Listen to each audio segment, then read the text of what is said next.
Welcome to Not Milk Never Milk. Subscribe if you're lactose intolerant. You start by verifying the network, reboot modem and router, then run the Xbox network test so you can see NAT, latency, and packet loss numbers. Once done, plug your Xbox into Ethernet for a baseline.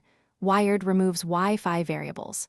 If you must use Wi-Fi, move closer to the router and use 5 GHz. This reduces interference.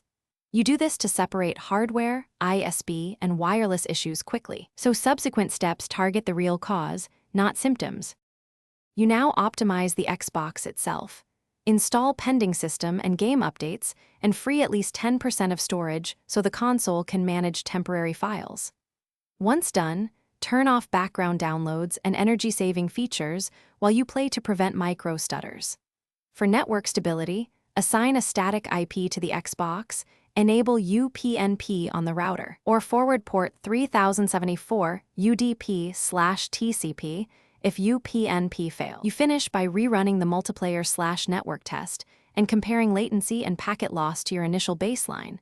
This confirms whether fixes worked.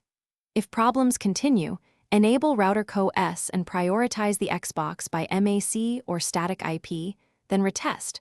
Prioritization smooths gameplay when the network is busy. If lag still persists after power cycling modem, router, and Xbox, document times and contact your ISP. Persistent high latency, or packet loss, often indicates an upstream issue beyond your home setup.